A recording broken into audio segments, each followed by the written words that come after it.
Você já parou para pensar sobre a história do povo de Deus? A história que envolve outras nações também? No vídeo de hoje, no canal Histórias Bíblicas, nós vamos te surpreender.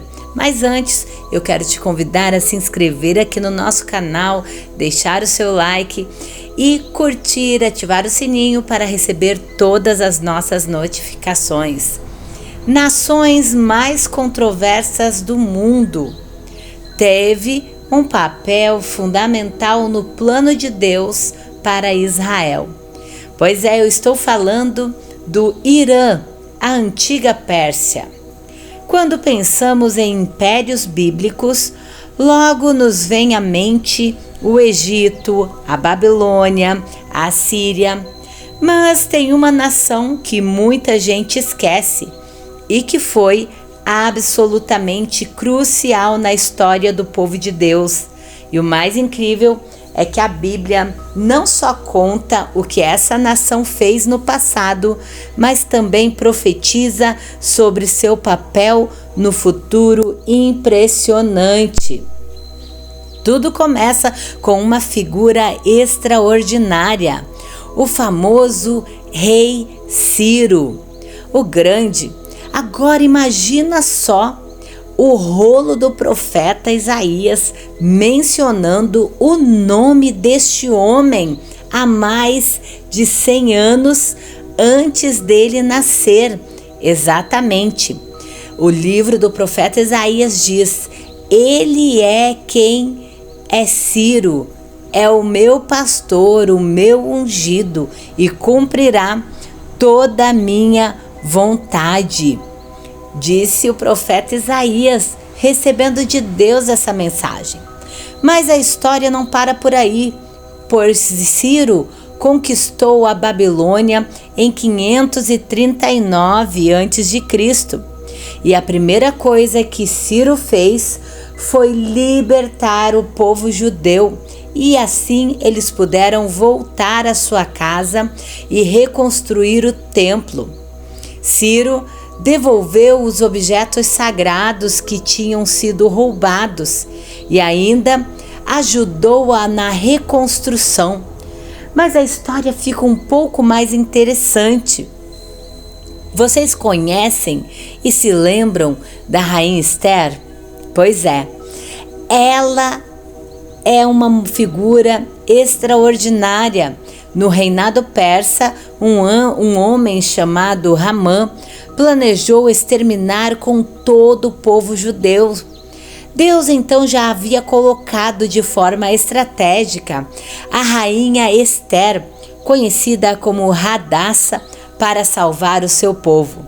Então chega-se mais uma parte impressionante da Bíblia Sagrada, pois o Irã não ficou só no passado das profecias de Ezequiel. Sim, mostram também últimos dias em que o Irã vai fazer parte de uma coalizão de nações que se levantará contra Israel.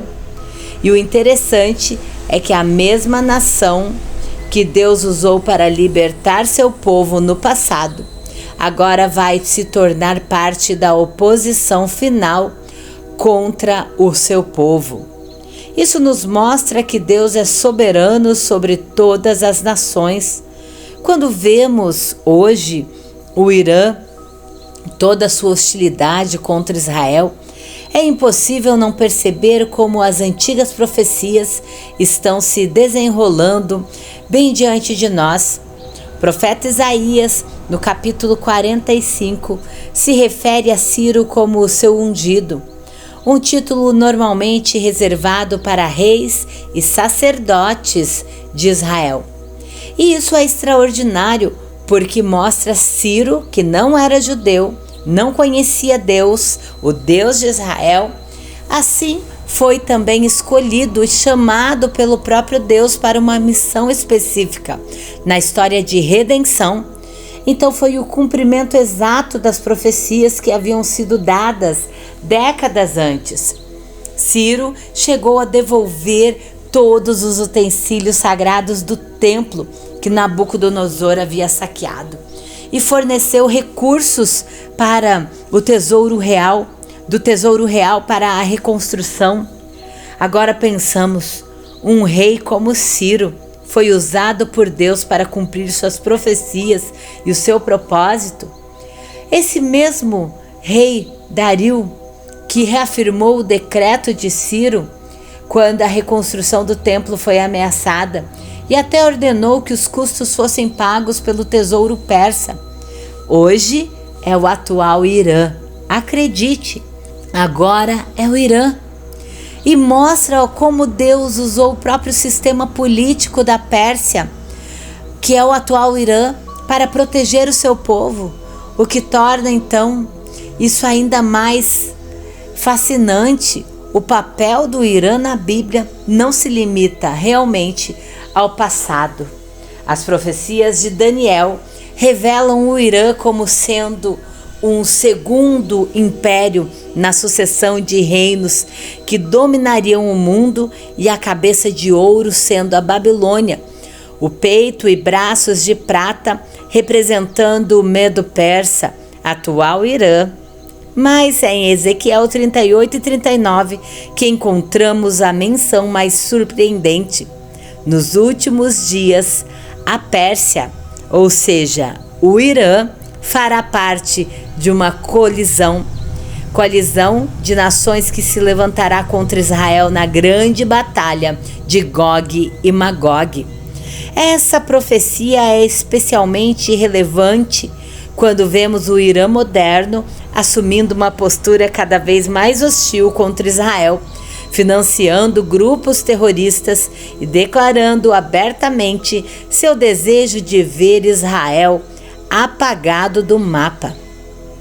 Essa transição de nação que ajudou a restaurar Israel para a nação que se opõe a ela revela um princípio profundo sobre a soberania de Deus, sobre as nações e sobre todos os impérios.